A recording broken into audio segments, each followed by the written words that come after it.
sore.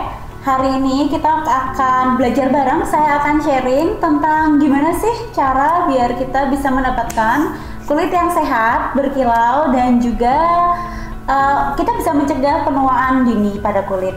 Kita langsung mulai aja ya.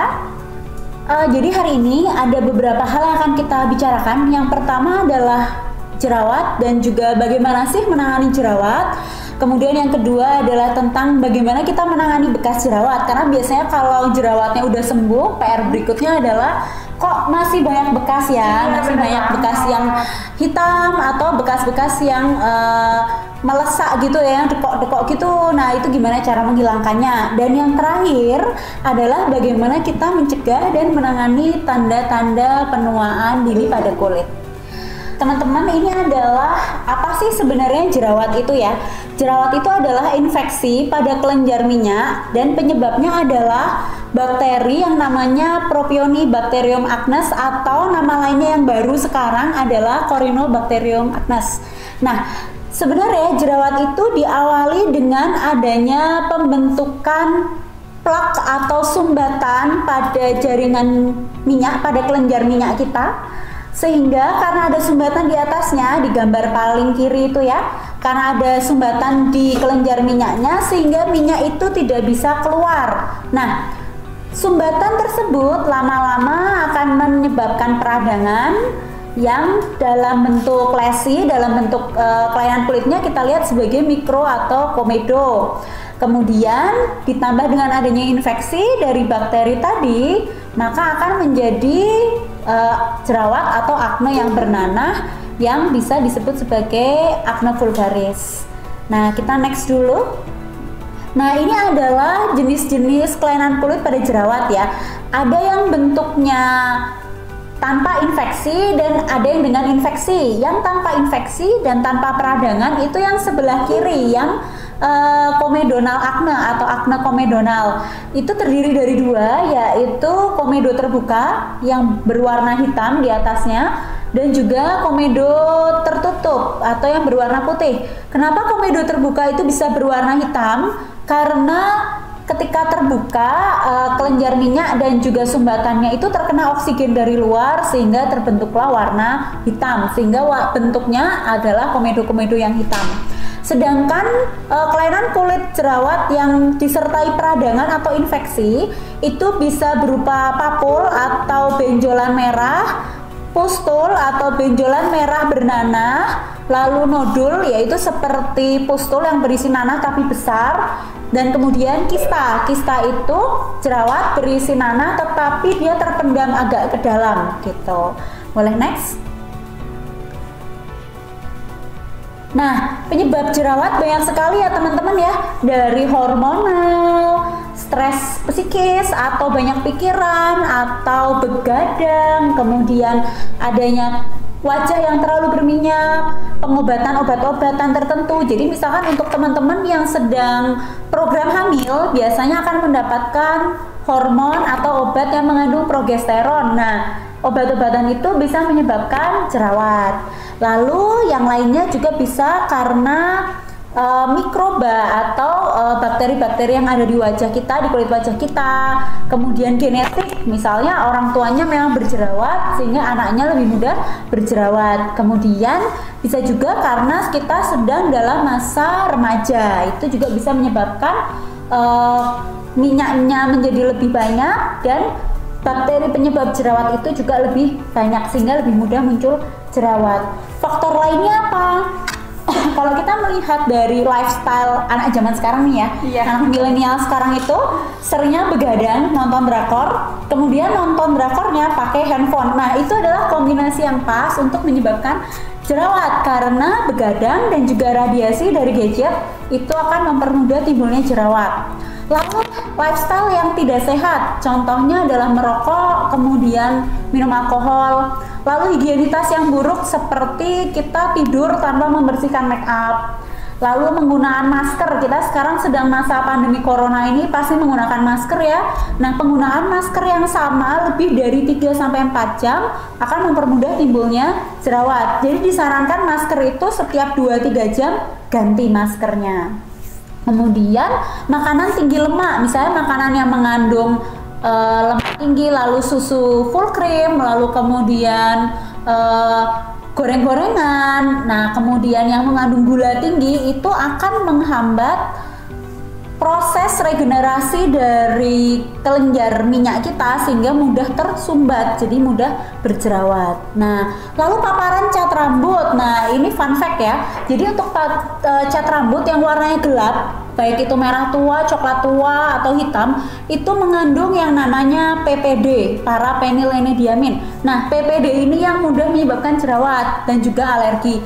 Tapi kalau kita cat rambutnya itu warnanya terang, itu tidak mengandung PPD tadi, jadi dia tidak lebih cepat menyebabkan jerawat. Jadi untuk teman-teman yang cat rambutnya warna gelap, harus hati-hati ketika keramas supaya air bilasan tidak mengenai wajah ataupun punggung, jadi tidak memudahkan timbulnya jerawat. Lalu pewangi, lalu produk rambut. Jadi misalkan kita menggunakan gel rambut misalnya, itu juga akan mudah menimbulkan jerawat. Dan yang terakhir adalah skin barrier yang lemah. Misalkan kita menggunakan skincare yang banyak mengandung produk eksfoliasi AHA, BHA yang berlebihan, itu akan melemahkan skin barrier kita atau kekuatan kulit kita sehingga dia mudah untuk terjangkit jerawat ini.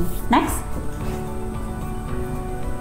Terus gimana dong kalau kita berjerawat? Maka yang bisa dilakukan nomor 1, gunakan gentle cleanser. Gunakan sabun pembersih wajah yang minim busa, pH-nya 5, jadi mendekati pH kulit. Lalu kemudian jangan tinggi SLS, sodium lauryl sulfat. Sekarang teman-teman udah pada pinter ya, netizen sekarang ini teman-teman tuh sudah sangat pintar, banyak yang membaca dan mengetahui juga tentang ingredients. Jadi silahkan dilihat kalau SLS-nya itu banyak atau busanya banyak, nah itu juga harus dihindari. Lalu usahakan selalu double cleansing, meskipun kita hanya menggunakan sunblock aja tanpa make up yang berat, tetap harus double cleansing. Cleansing yang pertama itu berbasis minyak, bisa micellar water, bisa cleansing oil, bisa cleansing butter, cleansing milk, dan diikuti dengan cleansing foam atau sabun pembersih wajah. Jadi harus double. Kemudian silakan menggunakan serum atau moisturizer yang bisa menangani jerawat. Misalnya asam salisilat, asam azaleat, centella asiatica, niacinamide, dan lain-lain. Lalu setelah itu lanjutkan dengan moisturizer yang mengandung pelembab atau natural moisturizing factor, misalnya adalah ceramide, glycerin, asam hyaluronat. Fungsinya apa? Yang pertama, serum yang mengandung asam salisilat, asam azaleat itu fungsinya sebagai treatment. Sedangkan moisturizer yang mengandung ceramide, glycerin itu fungsinya sebagai cover. Dia sebagai tutup sehingga treatment tadi bisa diserap dengan baik. Dan juga si seramik tadi akan memberikan kelembaban, kemudian mengoklusi atau menjaga agar treatment itu tetap di kulit, tidak berubah. Dan yang ketiga adalah memperbaiki barrier kulit. Lalu jangan lupa ya teman-teman untuk menggunakan sunblock. Kemudian minimalisir penggunaan make up. Jadi kalau bisa make upnya minimalis, itu akan membantu penyembuhan jerawat. Diusahakan penggunaan bedak tabur itu memang lebih baik daripada bedak padat, karena bedak padat itu akan lebih mudah dalam menyumbat pori-pori kulit. Nah, gimana nih kalau kita masih berjerawat? Nah, silahkan kalian bisa berkonsultasi lebih lanjut ke dokter. Next. Untuk di Beauty Lock Skincare itu kita memiliki beberapa tahapan treatment untuk teman-teman yang berjerawat. Nomor 1 adalah karena jerawat itu tadi prosesnya adalah sumbatan dari kelenjar minyak ya oleh sel-sel kulit mati, maka kita buka dulu lapisan sel kulit matinya yang menyumbat kelenjar minyak tadi. Bisa dengan peeling acne, itu isinya adalah asam salisilat. Kemudian bisa menggunakan milk peel, dan yang terakhir bisa juga menggunakan microdermabrasi diamond. Itu salah satu, tidak harus semuanya dilakukan. Nah, kemudian setelah sumbatnya tadi dibuka, baru kita bisa mengaplikasikan treatmentnya. Salah satu serum yang bisa dimasukkan itu menggunakan metode mesoacnes, baik dia pakai needle atau yang non needle. Next. Selanjutnya bisa juga dilengkapi dengan terapi cahaya. Terapi cahaya yang dimiliki di Beauty Lock Skincare yang pertama adalah laser endiak. Nah, laser endiak yang mana yang akan digunakan itu nanti akan dipilih oleh dokter sesuai dengan kondisi kulit teman-teman. Bisa Snow White laser, bisa Celebrity laser, dan bisa Glowing laser. Itu nanti akan disesuaikan dengan kondisi teman-teman pada saat datang atau saat periksa. Yang kedua adalah PDT, dan yang ketiga adalah IPL. Next. Nah, terus kalau kita jerawatnya udah selesai nih ya, terus gimana nih kita menangani bekas jerawat? Bekas jerawat itu juga sering bikin panik ya, karena mengganggu estetika wajah nih rasanya ya. Iya, Jerawat itu bekasnya ada dua macam. Yang pertama adalah kita sebut sebagai scar atrofi. Scar atrofi itu bekas jerawat yang melesak atau mendelep, jadi dekok-dekok gitu ya, masuk-masuk gitu. Jadi permukaan kulitnya tidak rata. Untuk scar atrofi kita bisa memperbaiki menggunakan PRP gitu. PRP itu kita menggunakan dermapen, diaplikasikan serumnya adalah serum yang berasal dari darah kita sendiri.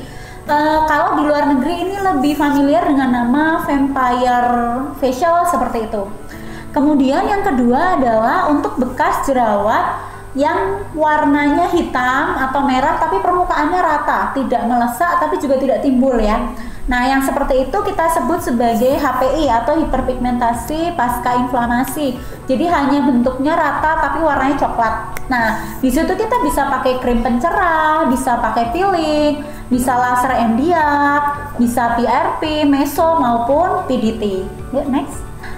Nah, di sini teman-teman kita kan tadi ngomongin salah satu treatment cahaya kita adalah PDT ya. Nah, di Beauty Lux ini kita baru saja memperbaharui dan menyempurnakan PDT kita menggunakan alat yang lebih bagus, namanya PDT juga, tapi di sini PDT-nya itu dilengkapi dengan ALA.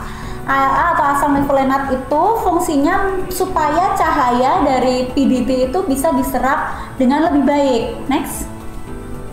Di sini kita punya 3 macam PDT ya. Ini di sini belum masuk ya.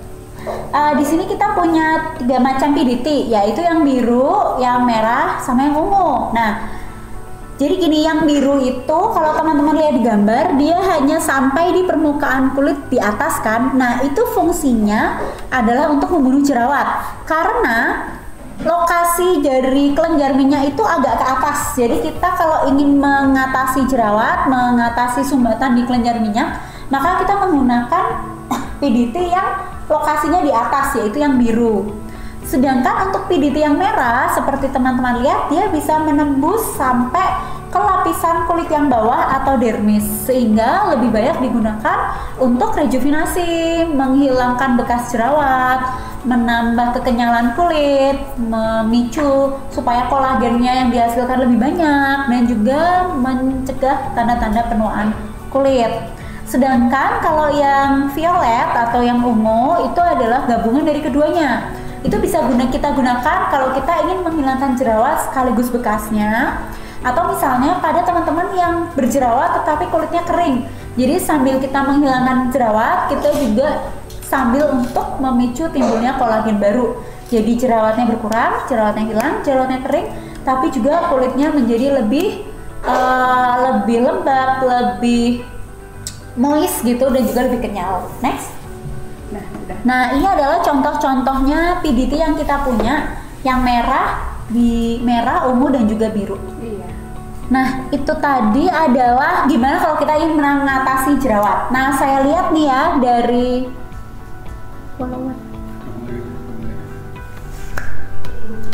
follower dan juga teman-teman yang ikut di acara hari ini, ternyata banyak juga yang saya lihat ya untuk yang usianya dewasa ya, mungkin sekitar 25-30 tahun ke atas. Nah, permasalahan apa sih yang sering kami alami nih ya untuk yang usianya udah lebih dewasa nih, 25-30 tahun ke atas.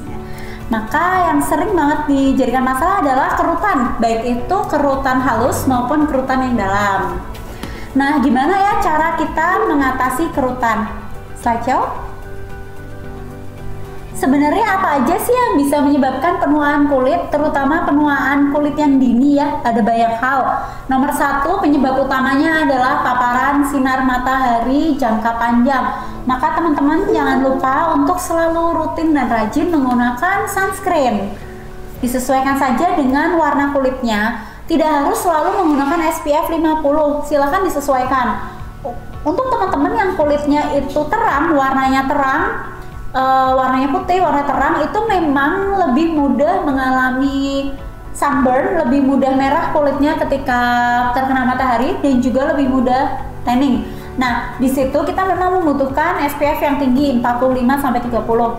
Tetapi untuk teman-teman yang kulitnya coklat seperti kita itu, kita bisa menggunakan SPF 30 ke atas. Jadi kalau teman-teman ingin menggunakan SPF 50 silakan, tetapi bila kulitnya tidak terlalu terang, itu misalkan mau menggunakan SPF 30 itu juga cukup. Yang penting adalah kita menggunakan SPF itu dosisnya. Silakan menggunakan SPF itu full 2 jari, jadi jangan cuma sedikit ya. Karena kalau teman-teman itu pakai SPF cuma sedikit, maka teman-teman cuma dapat SPF itu sekitar separohnya. Misalnya SPF 50, teman-teman bisa cuma dapat SPF 10 atau 12 aja, karena cuma sedikit. Jadi disarankan memang full 2 jari. Kemudian jangan lupa untuk diulang setiap 2-4 jam, terutama kalau sunscreen teman-teman itu tidak waterproof. Kalau sunscreen waterproof itu biasanya di setiap kemasan sudah ada indikasi kapan mengulang. Ada yang minta untuk diulang tiap 4-5 jam, ada yang minta diulang bila habis berenang, seperti itu. Nanti silahkan dilihat aja di wadah atau kemasannya. Tapi umumnya sunscreen itu perlu diulang dalam waktu 2-4 jam sekali. Next, selain sunscreen, jangan lupa bahwa kita itu juga bisa mengalami penuaan karena lifestyle yang buruk ya, seperti alkohol, minum alkohol, kemudian merokok, kemudian juga kurang hidrasi, kulit yang kering, itu juga bisa menyebabkan timbulnya penuaan kulit. Nah, di sini teman-teman bisa lihat kalau usia 20 sampai usia 50 itu penuaan kulit yang terjadi itu berbeda-beda. Dari usia 20, penuaan kulit awal itu cuma dalam bentuk pori-pori membesar gitu ya. Terus tekstur kulit menjadi tidak rata. Di usia 30 seperti saya, kulitnya menjadi lebih kering, terus mulai muncul kerutan halus. Sedangkan di usia 40 dan 50 mulai tampak kerutan yang lebih dalam. Next.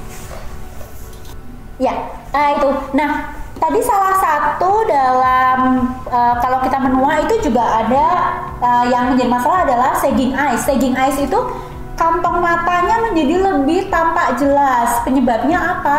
Penyebabnya itu karena di wajah kita jumlah lemaknya sudah berkurang, sehingga kulit yang tadinya menempel di lemak, kulit di bawah mata kita itu kan menempel di lemak ya, di atas lemak. Nah, ketika lemaknya berkurang, otomatis kulit itu menjadi lebih kendor, sehingga di bawah mata timbullah kantong. Cara menanganinya banyak, bisa dengan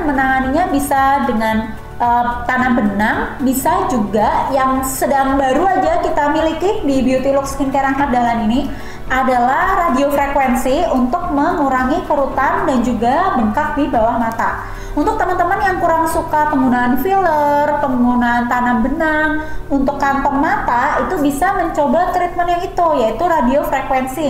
Karena hanya dengan dioles saja dalam beberapa kali sesi, maka kantong mata itu akan berkurang. Sebenarnya saya kepengen ngeliatin apa aja sih ya treatment-treatment yang bisa dilakukan di Beauty Works terkait dengan penuaan kulit. Misalkan kalau kita punya kerutan tuh harus gimana ya gitu. Nah, kalau untuk kerutan itu ada dua ya teman-teman. Ada kerutan yang ini masih nyambung. Nah, kerutan itu ada dua. Ada kerutan yang statis sama kerutan yang dinamis. Maaf ya, ini mungkin aku lepas biar lebih kelihatan ya. Jadi kalau kerutan statis itu adalah kerutan yang timbul meskipun wajah kita diem. Jadi misalnya di sini ada ya teman-teman yang lipatan di sini ini sangat dalam. Nah, itu disebut kerutan statis. Meskipun teman-teman nggak tersenyum, lipatan di sini itu dalam. Nah, itu kerutan statis. Sedangkan kerutan dinamis adalah kerutan yang muncul ketika wajah kita bergerak. Contohnya kalau kita mengangkat alis, saya nggak tahu kelihatan nggak. tapi mungkin untuk teman-teman yang udah mulai muncul ya, kalau alisnya diangkat terus di sininya suka ada kerutan, atau ketika kita mengerutkan dahi itu suka muncul kerutan di tengah, atau ketika kita tersenyum gitu muncul kerutan di tepi mata. Itulah yang disebut sebagai kerutan dinamis. Cara menanganinya juga berbeda. Kalau kerutan statis itu bisa ditangani dengan mengisi daerah tersebut menggunakan filler. Sedangkan untuk kerutan dinamis itu bisa dikurangi dengan menggunakan botox ataupun tanam benang. Seperti itu. Banyak teman-teman yang masih takut ya, kok serem banget sih di botox tuh sebenarnya diapain gitu ya. Gimana itu dok? Nah, di botox itu sebenarnya adalah kita menyuntikkan yang namanya botulinum toksin ke otot-otot yang dirasa berkerut seperti itu. Atau kalau kita menggunakan tanam benang ya, kita masukkan benang ke bagian kulit yang dirasa berkerut seperti itu. Nah, berbahaya atau enggak? Nah, itu satu tergantung indikasinya. Kalau memang sudah muncul kerutan halus, itu tidak masalah untuk kita botox. Yang kedua adalah tergantung juga yang mengerjakan. Teman-teman harus aware obat yang digunakan itu apa, dosisnya berapa, kemudian bagaimana pekerjaannya dan siapa yang mengerjakan. Iya, betul. Sebenarnya baik dokter estetik ataupun dokter spesialis kulit itu bisa mengerjakan botox, tanam benang, filler gitu ya. Yang penting teman-teman harus aktif dan juga kritis untuk menanyakan sebenarnya saya itu botoxnya pakai apa sih, fillernya pakai apa, isinya apa. Kalau di Beauty Look sendiri, saya selalu bilang bahwa teman-teman ini botoxnya pakai ini, persentasenya sekian, nanti akan kita suntikan, itu saya akan bilang. Tetapi kalau misalkan teman-teman melakukan treatment itu di tempat lain, silahkan kritis untuk menanyakan. Dan harus aware juga nih kalau misalnya treatment kok harganya miring banget ya, itu juga harus aware. Iya, karena jujur banget ya, di tempat praktek saya di rumah sakit, saya sering juga mendapatkan konsultasi untuk penggunaan benang ataupun botox atau filler yang ternyata bisa menimbulkan alergi atau bisa juga menyebabkan infeksi seperti itu. Jadi memang kita harus aware dan kritis sebagai konsumen apa yang dimasukkan ke badan kita. Nah, ini kalau teman-teman lihat, ini gambar sebelah kiri atas, dia memiliki kerutan di crowfitnya sama di bawah mata, tapi kebetulan konsumen ini memang hanya ingin menghilangkan yang di sudut ya, dia nggak kepingin hilangin yang di bawah mata. Jadi di sudut mata ini teman-teman bisa lihat bahwa sudut mata kerutannya hilang, tapi yang di bawah mata memang tidak dihilangkan karena konsumennya tidak menginginkan. Kemudian yang di sebelah kanannya adalah botox dahi, bisa teman-teman lihat saat afternya setelah konsumen ini menaikkan alis ataupun mengerutkan alis, kerutannya sudah tidak muncul. Lalu di gambar bawah tengah itu adalah alternatif kalau teman-teman tidak ingin menggunakan botox tapi ingin pakai yang tanam benang. Nah, itu saya juga memasang benang pada dahi dan kerutan di tengah alis ini pada seorang konsumen, dan dalam 2 minggu kerutannya jadi sangat minimal. Nah, untuk teman-teman, botox selalu benang itu hasil maksimalnya dilihat setelah 2 minggu ya. Jadi nggak langsung saat itu juga, karena memang kerja obatnya butuh 2 minggu. Next. Kemudian yang selanjutnya adalah contoh kalau kita melakukan filler. Yang sebelah kiri itu adalah filler hidung. Jadi kalau filler itu memang perubahan wajahnya itu natural. Jadi memang jargonnya filler itu kan natural beauty ya. Jadi bukan yang kalau hidung terus mancung banget gitu, enggak. Itu biasanya lebih di-achieve dengan menggunakan operasi plastik, penanaman plat di hidung. Nah, itu nanti hasilnya akan sangat mancung ya. Tapi kalau untuk filler itu lebih ke natural ya. Natural beauty. Maaf, ngomong terus. Iya, kesalahan. Enggak, makasih. Sedangkan yang di sebelah kanan itu untuk konsumen yang ingin menghilangkan nasolabial fold. Nasolabial fold itu adalah kerutan di sini. Jadi adalah senyum gitu, garis senyum ya. Dia ingin menghilangkan garis senyum, dan sebelah kiri dan kanan bisa dilihat before afternya kayak pakai filter ya. Tapi sebenarnya itu nggak ada filter, itu memang hilang aja si garis senyumnya gitu. Oh gitu. Next. Nah, ini contoh aplikasi botox sama benang untuk lainnya ya. Yang sebelah kiri itu adalah aplikasi botox, rahang, dan injek slimming untuk menghilangkan double chin. Jadi wajah menjadi lebih V, dan bisa teman-teman lihat lemak yang ada di bawah dagu ini menjadi lebih minimal. Sedangkan yang sebelah kanan untuk teman-teman yang nggak suka pakai filler hidung karena takut sakit dan sebagainya, bisa menggunakan tanam benang untuk hidung, karena tanam benang untuk hidung itu jauh lebih aman. resiko untuk kematian saraf di situ juga lebih minimal. Kalau mungkin teman-teman pernah dengar, wah kalau di filler hidungnya itu sarafnya nanti mati, bisa buta gitu ya. Nah itu kalau memang pemasangannya tidak tepat, itu adalah salah satu resiko filler hidung. Nah untuk teman-teman yang takut itu bisa memilih cara lain, yaitu memasang benang di hidung. Hasilnya juga akan hampir serupa, cuman lebih nyaman. Next. Nah, aplikasi lain di Beauty Lux kita menggunakan yang namanya microbotox. Microbotox artinya botox dalam dosis kecil. Kalau biasanya kita suntik botox itu 20 unit ya kira-kira untuk tiap regio. Nah, ini di sini kita hanya memakai 2,5 unit aja dicampur dengan skin booster yang isinya adalah asam hyaluronat. Bisa juga dicampur dengan vitamin C. Nah, fungsinya apa sih? Fungsinya wajahnya menjadi lebih terang, kemudian membuat pori-pori menjadi lebih rapat dan juga menghilangkan garis-garis halus. Bonusnya adalah kulit menjadi lebih berkilau. Di next setelahnya ada contohnya. Nah ini teman-teman bisa lihat langsung ya. Itu 6 jam pasca penyuntikan. Jadi memang kalau microbotox itu disuntikan satu-satu ya, bisa disuntikan lewat spet, langsung disuntik atau menggunakan injektor. Nah kalau injektor lebih nggak nyeri, lebih nyaman, hasilnya sama bagusnya.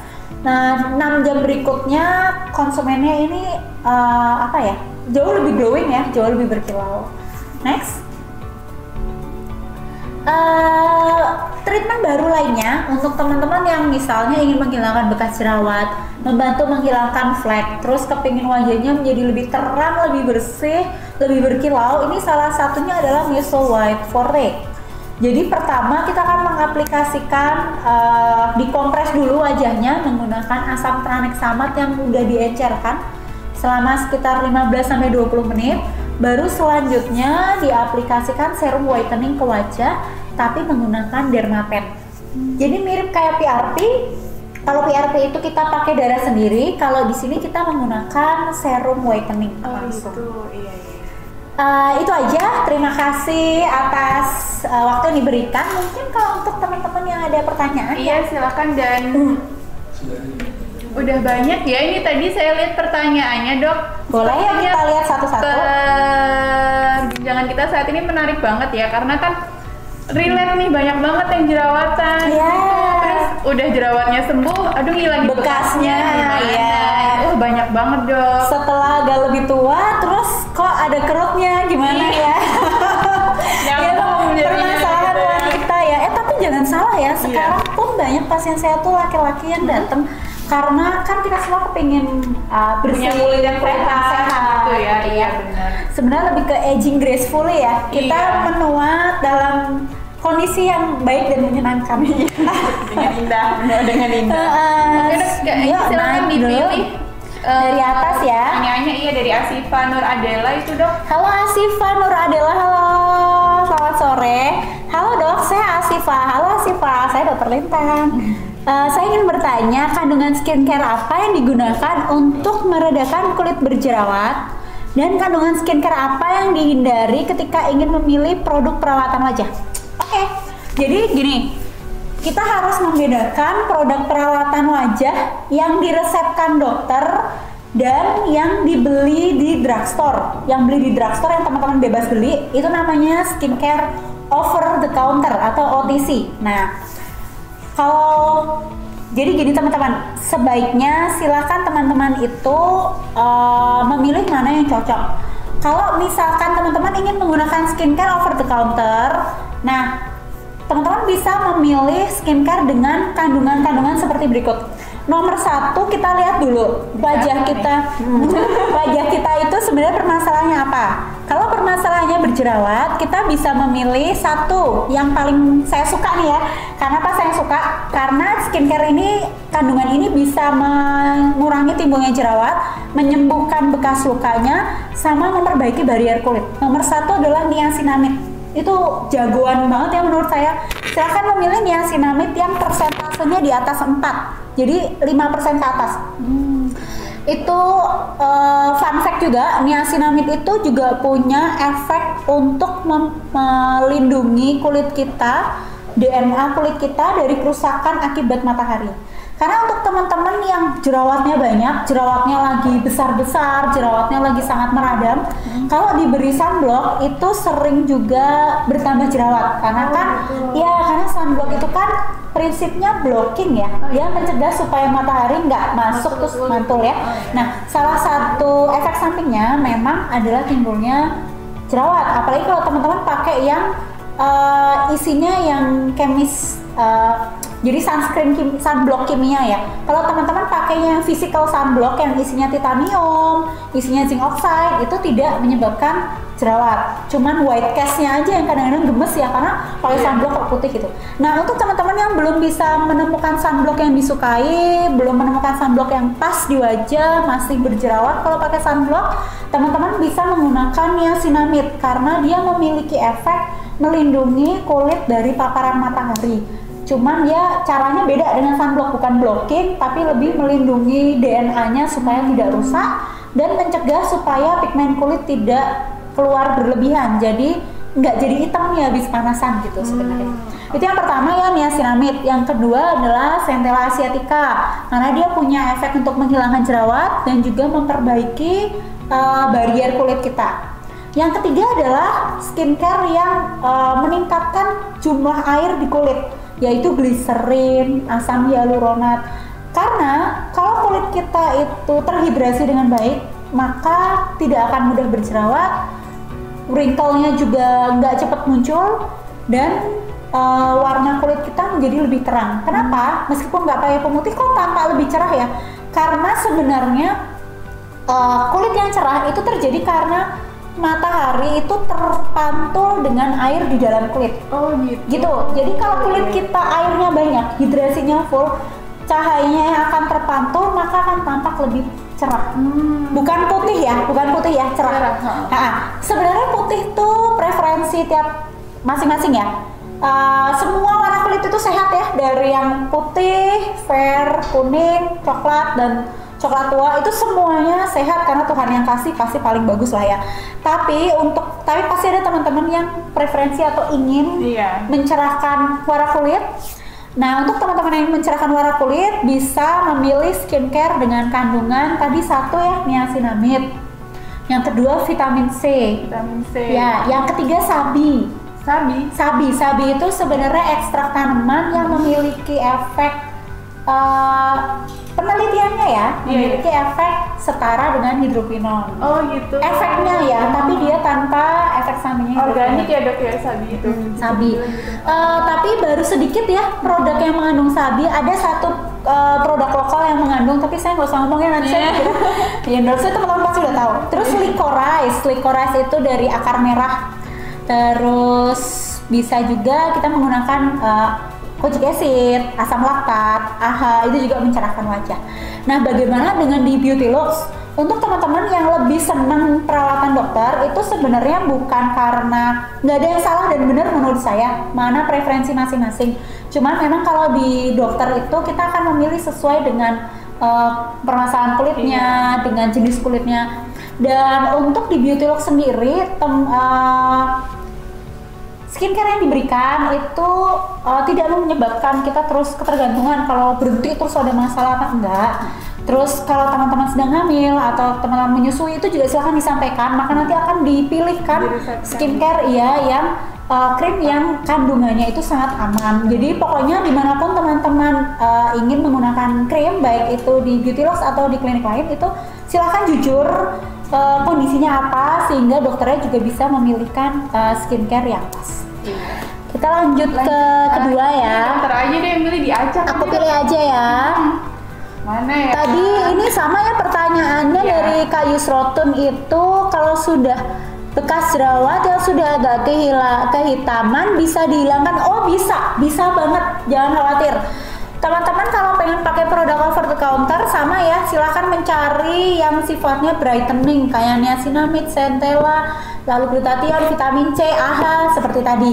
Cuman kalau di teman-teman ingin lebih cepat, memang kita bisa mempercepat dengan menggunakan tindakan. Kalau di Beauty Look sendiri, kalau pasien saya datang dengan bekas jerawat yang hitam, akan saya lihat dulu masih ada jerawatnya nggak. Kalau jerawatnya udah nggak ada sama sekali, maka akan saya kasih bisa peeling, bisa mikrodermabrasi dikombinasi dengan laser bisa, atau bisa juga dilakukan PRP, karena PRP itu nggak hanya untuk bekas yang melesak dekok gitu ya, tetapi juga untuk mengembalikan warna kulit. Gitu. Bisa dibantu dengan infus baby pink yang isinya adalah asetilsistein, terus isinya juga apa namanya, brightening sih ya, bukan infus putih yang wah besok tiba-tiba putih, enggak, karena itu kasihan ginjalnya. Kita menggunakan infus yang isinya lebih ke brightening ya, ada vitamin C-nya, ada glutathionnya, seperti itu. Lengkap banget ya dok. Iya. Ya dok ya. Dari perawatan sampai infusnya. Dan tentunya itu di bawah aman ya. Aman. Dokter ya. Iya. Soalnya takut sih Kak, maksudnya kalau kita ngeresepin yang berbahaya buat pasien juga kan kita do harm ya ke orang lain ya gitu, enggak, jadi nggak bakal yang namanya infus tuh terus tiba-tiba besok pagi atau 2 minggu kemudian celing putih. Malah teman-teman harus aware, kok aku infus tiba-tiba putih ada apa sih yang nah itu kalau saya sih langsung nomor 1 adalah cek fungsi ginjal, apakah yang dimasukkan tuh aman enggak untuk ginjal kita gitu, karena vitamin yang berlebihan itu kan pembuangannya lewat ginjal ya Kak. Nah jadi kalau di Beautylux sih memang infusnya sudah diatur supaya tidak meningkatkan kerja ginjalnya juga. Yang penting kan kalau infus itu sebenarnya brightening, kulitnya lebih bersih dan sehat, lalu lembab. Nah itulah yang sebenarnya yang ingin kita achieve ketika kita infus di Beautylux.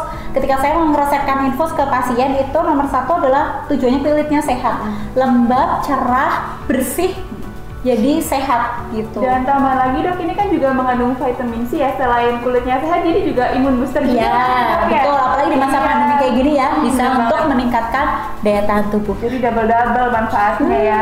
Iya. Terus kita next ya. Dari Kak Nurul Aditya, halo dok, saya Nurul, halo. Sekarang kita kalau kerja, terkadang kita kan kalau kerja pakai bedak tipis walaupun tidak full makeup. Nah untuk mengurangi penggunaan sunscreen bagaimana ya dok? Nah ini emang tricky banget ya Kak ya. Nah ada beberapa cara. Yang pertama, Kakak ingin lebih ribet atau nggak ribet ya? Kalau yang kepingin nggak ribet, silahkan Kakak searching. Udah banyak banget produk di Indonesia, baik itu yang impor ataupun dari dalam, dari produsen lokal, itu bedak yang ada SPF-nya. Nomor 1 itu ya, bedak ber-SPF. Yang nomor 2 adalah agak repot sedikit nih, kita menggunakan toner atau micellar water dihapus terus dulu gitu ya. Terus menggunakan make up sunblock lagi. Nah, sunblock yang bisa digunakan itu bisa cushion sunblock. Jadi bukan cushion make up tapi sunblock dalam bentuk cushion di aplikasi ulang, atau yang dalam bentuk sunscreen stick. Itu malah lebih gampang lagi untuk diaplikasikan. Cara lain yang lebih nggak ribet, nggak kepingin hapus-hapus make up, silahkan menggunakan sunblock yang di spray. Banyak ya, dari produk di Guardian pun banyak. Tinggal di spray aja itu sudah bisa untuk mengcover sunblocknya, mengcover kulit kita. Tapi jangan disalahartikan, itu bukan untuk sunblock utama ya Kak. Jadi sunblock utama tetap sunblock yang kita aplikasikan 2 jari.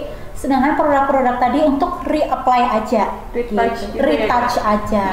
Atau lainnya lagi, karena ini dalam masa corona, kita bisa menggunakan bahan yang mengcover kulit kita, masker, topi, itu juga salah satu cara untuk menghalau sinar matahari. Kemudian pertanyaan kedua, apakah menghapus make up dan yang tadi udah ya? Iya sudah. Dari Kak Gusti Ayu Putu, halo dok, saya Ayu. Cara menghilangkan blackhead bagaimana ya? Aku udah pakai skincare yang mengandung salicylic acid dan retinol. Mungkin retinol ya, bukan retinoid acid. Bisa retinoid acid. Ini mungkin retinol ya. Tetapi blackhead-nya masih banyak. Lalu gimana cara menghilangkannya? Nah, yang perlu diluruskan ya teman-teman. Jadi sebenarnya komedo yang suka kita bilang komedo di hidung, lalu di dagu itu sebenarnya bukan komedo. Namanya Filly sebacea. Artinya Filly sebacea itu adalah produksi si kelenjar minyak yang memadat. Oh gitu. Nah, memadat terus kena oksigen dari luar jadi hitam. Jadi tampak seperti komedo terbuka. Kalau teman-teman searching tentang Fili sebacea, silahkan ya di Google Fili sebacea. Maka teman-teman akan tahu bahwa oh sebenarnya itu tuh bukan komedo, itu tuh Fili sebacea. Nah, bagaimana cara menghilangkannya? Karena selama kita masih punya kelenjar minyak, sayang sekali itu tidak akan pernah bisa hilang kakak. Karena itu adalah minyak yang memadat. Nah, caranya adalah mengurangi. Cara menguranginya sudah benar dengan asam salisilat, dengan retinol. Gimana dok kalau aku kok masih banyak banget? Nah, silahkan dicek lagi double cleansingnya udah belum kak? Udah benar belum? Lalu yang kedua adalah make upnya tebal sekali tidak? Lalu yang ketiga, kalau masih juga banyak, bisa dibantu dengan peeling kimia atau mikrodermabrasi. Kalau untuk peeling kimia saya memang nggak menyarankan di rumah ya, karena beberapa pasien tuh malah salah aplikasi terus luka bakar gitu. Nah, itu memang sebaiknya dilakukan di klinik. Tapi kalau yang bisa dilakukan di rumah itu hanya sebatas pore pack, kemudian serum untuk menghilangkan Fili sebacea, asam salisilat, asam azaleat. Teman-teman bisa mencoba daripada asam salisilat, kalau nggak begitu manjur bisa menggunakan asam azaleat. Kayaknya dari produk Korea udah banyak kok kak yang ada kayak saya sebut aja ya kayak Ordinary, lalu ada First Care, ada dari Paula Choice, itu juga ada asam azaleatnya, itu juga lebih bagus, lebih ampuh dalam mengurangi Fili sebacea dibandingkan asam salisilat aja. Soalnya asam salisilat itu untuk berefek menghilangkan Fili sebacea itu harus di atas 3%. Padahal yang dijual di over the counter itu dari BPOM ada batasan 2-3% aja. Jadi memang biasanya efektivitasnya tidak sebagus kalau kakak coba asam laktat atau asam azaleat gitu tadi ya. Dan selain itu juga penting ya dong untuk menjaga kebersihan tempat tidur kayak ganti spray itu. Oh iya, itu yang selalu aku kasih saya sampaikan ke pasien-pasien saya yang datang dengan jerawat atau komedo banyak. Nomor 1, sebelum kita menyalahkan skincare kita, coba kita lihat lifestyle-nya. Apakah tidurnya begadang? Soalnya tidur di atas jam 10 malam itu akan mengaktifkan hormon namanya melatonin. Si hormon melatonin itu akan ngajak temen namanya hormon androgen. Nah, androgen itu temennya itu yang akan menyebabkan jerawat. Jadi sebaiknya jangan tidur di atas jam 10 malam. Kedua, tidur 7-8 jam. Yang ketiga adalah ganti sarung bantal 2 hari sekali. Helmnya dicuci 2 minggu sekali, ya kan? Karena itu kan kalau kita tidur terus kita tengkurap-tengkurap nih tidurnya kan, kita akan kena kotor gitu ya. Kita boleh next ya. Nugrahani Abigail, halo dok, halo. Saya punya problem dengan jerawat yang tidak pernah habis-habis. Kalau sudah reda bengkaknya nanti pasti timbul bekas merah, jadi bopeng padahal nggak dipencet. Udah pakai skincare, udah PRP tapi tetap nongol. Gimana? Apakah yang harus saya lakukan? Kalau saya lihat dari pertanyaan kakak, kok tetap merah, terus jerawatnya hilang timbul, maka permasalahannya satu kak, barier kulitnya bermasalah. Kalau kita barier kulitnya bermasalah, pagernya bermasalah, maka akan mudah sekali bakteri akan masuk. Keringat aja bisa bikin jerawatan kak, kayak gitu. Kalau kita barier kulitnya buruk, nah maka kita harus memperbaiki barier kulit. 1, silakan coba moisturizer ataupun pelembab atau serum yang tidak ada eksfoliatornya. Saya paham teman-teman yang kalau jerawatan itu kepinginnya semua dipakai kan, impulsif ya, kayak aku pengen semua dicoba gitu. Atau kepengen, ada yang bilang asam salisilat dicoba, AHA dicoba, BHA dicoba. Coba kita berhenti dulu, istirahat dulu, kita pakai skincare yang fungsinya pelembab kosongan. Maksudnya pelembab kosongan itu yang menambah kadar air aja, asam hyaluronat aja, atau niacinamide aja, atau centella aja, ceramide aja, itu dipakai dulu sekitar 3-4 minggu supaya bariernya membaik. Nah setelah itu baru bisa ditangani jerawatnya.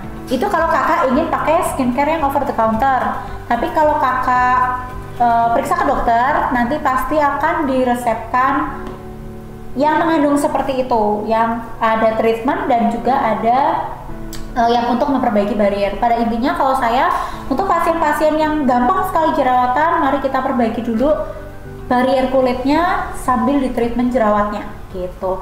Terus jangan lupa rambut harus selalu bersih, jangan keringetan berlebihan yang sampai kena wajah. Jadi kalau keringetan segera dihapus gitu. Terus rambutnya sebaiknya diikat ke belakang, poninya dipakai bando ya, diikat ke belakang. Soalnya kalau rambut kita kotor, rambut kita ada catnya, pasti gampang juga akan berjerawat. Lalu ada obat minum nggak ya? Nah, obat minum itu semua yang untuk jerawat itu adalah obat keras. Maksud saya semua labelnya label peresepan dokter. Jadi silahkan konsultasi dulu dengan dokternya. Bisa aja kakak dikasih antibiotik, bisa aja dikasih obat untuk mengurangi hormon, bisa dikasih obat untuk mempercepat pengelupasan kulit, tergantung dari tipe jerawatnya. Jadi silahkan kakak konsultasikan ke dokter kulit terdekat untuk lebih tahu obat minum apa yang sesuai. Karena kalau kita coba-coba sendiri, kalau itu antibiotik nanti bisa menyebabkan kekebalan. Jadi kalau next time kita sakit yang lebih parah, nggak bisa pakai antibiotik itu, harus yang lebih keras. Nah itu kan malah merugikan liver kita sendiri gitu. Oke dokter, ini banyak banget dok pertanyaannya. Wah, banyak banget ya. Saya juga jujur nggak nyangka yang nanya sebanyak ini juga. Iya, dok. saya juga. Iya kan, mungkin ini dok bisa kita skip aja yang mirip-mirip, agak kita next ya. Aku lihat dari bawah ya. Atau dua pertanyaan lagi, oke boleh. Ya. Coba kita lihat yang selain ini hampir-hampir sama sih. Selain jerawat coba saya lihat ya. Nih dari Galuh, halo Galuh, selamat sore. Apakah ada produk atau vitamin yang dijual oleh Beautylogs yang dapat mencakup semua kebutuhan kulit agar terlihat lebih sehat, glowing, dan memperkuat skin barrier? Kalau vitamin minum yang dijual ada untuk mencerahkan kulit, itu isinya adalah multivitamin. Multivitamin ada glutatiomnya, ada vitamin C-nya, ada asam asetil salisilatnya. Fungsinya supaya jumlah pigmen yang keluar dari kulit itu berkurang sehingga kulit tampak lebih bersih dan juga lebih lembab karena banyak vitaminnya juga, lebih lembab dan tampak lebih berkilau. Kalau yang dilakukan di klinik itu lebih bagus, yaitu infus tadi yang saya bilang ya, ada baby pink infus yang fungsinya udah lengkap untuk pencerah, pelembab sih utamanya ya, karena habis infus itu ada B5-nya, ada vitamin B5-nya, sehingga habis infus itu rasanya jauh lebih lembab. Untuk pasien-pasien berjerawat yang sangat kering, saya sering sekali merekomendasikan itu supaya kulitnya lembab dan juga barrier kulitnya menjadi lebih bagus. Itu terus di Beautylogs juga ada infus vitamin C. Untuk yang diaplikasikan ke wajah sih bisa mesoacnes atau meso glowing ya. Jadi kayak serumnya itu dimasukkan ke wajah menggunakan Dermapen. Bisa juga ya tadi meso white forte, kita pakai serum whitening diaplikasikan menggunakan Dermapen gitu. Nanti kalau misal mau reservasi juga bisa lewat grup yang udah dibuat. Itu nanti bisa saya reservasiin juga gitu ya dok ya. Boleh. Satu lagi ini. Iya, satu lagi. Oke. Halo, selamat sore dok, dari Kak Iga Kurnia. Saya punya pertanyaan, bagaimana membedakan purging dengan breakout? Actually, di dunia kedokteran dermatovenerologi kulit dan kelamin, sayangnya ya Kak, tidak ada dua istilah yang paling sering ada di dunia medsos. Yang pertama adalah fungal acne, itu tidak ada Kak. Tidak pernah kami 5 tahun sekolah itu ada yang namanya fungal acne atau fungal acne. Yang kedua adalah purging. Nah, purging itu sebenarnya kan artinya adalah pembersihan ya, kayak detox. Sebenarnya bukan detox. Ada beberapa skincare yang menyebabkan jerawat, efek sampingnya adalah muncul jerawat. Itu salah satunya adalah retinol, asam tretinolat, sama asam salisilat. Karena ketika dia mengelupas sel kulit mati, muncullah efek samping radang. Nah, radangnya itu yang bisa menyebabkan jerawat kecil-kecil. Jadi itu bukan purging, tapi lebih kayak efek samping dari penggunaan retinol, asam tretinoat dan juga asam salisilat yang terlalu berlebihan atau persentasenya langsung tinggi. Makanya kalau kita mau pakai retinol atau asam tretinoat itu prinsipnya satu, start low, go slow. Artinya pakai dari dosis kecil, naik sedikit. Contohnya gini, 3 hari sekali 2 minggu pertama, terus 2 hari sekali 2 minggu pertama, baru setiap malam seperti itu. Terus tadi pertanyaannya apa ya, mana ya tadi? Bagaimana membedakan purging sama breakout? Kalau purging itu ketika kalau tadi yang efek samping tadi saya bilang, kalau skincare-nya di stop maka dia akan hilang, akan sembuh. Sedangkan kalau breakout itu tidak mengenal penggunaan skincare. Jadi kalau kita nggak membersihkan make up, higienitasnya nggak bagus, terus habis itu sedang mau menstruasi untuk yang perempuan itu akan muncul jerawat, nah itulah breakout ya. Jadi tidak ada hubungannya dengan penggunaan skincare yang dicurigai tersebut. Kemudian spider vein, jadi telangiektasis mungkin ya maksudnya ya. Mungkin untuk teman-teman yang pernah menggunakan skincare yang mengandung steroid, itu salah satu efek sampingnya pembuluh darahnya itu melebar, terus pembuluh darahnya jadi kelihatan jelas. Apa yang harus dilakukan kalau itu tidak bisa treatment di rumah Kak, mohon maaf. Yang bisa dilakukan adalah menggunakan alat, karena kita harus menciutkan lagi pembuluh darahnya. Itu bisa menggunakan, kalau di Beautyloves kita punya 2, bisa dengan laser dan bisa juga dengan menggunakan IPL vaskular. Nanti pembuluh darahnya akan menjadi lebih ciut seperti itu. Terima kasih atas pertanyaannya. Terima kasih semuanya. Ya, terima kasih semuanya udah bersedia bergabung bersama saya dan Yaya di Talk with the Doctors Beautyloves. Mudah-mudahan kalau ada sesi kayak gini lagi bisa rame, kita bisa ketemu bareng, bisa cerita-cerita bareng, bisa lebih banyak sharing lagi. Maaf kalau ada banyak salah kata dari saya, mudah-mudahan bermanfaat, mudah-mudahan kita ada kesempatan bertemu dan treatment bareng di Beautyloves Skincare. Yeay, terima kasih. Sampai jumpa lagi di acara-acara berikutnya.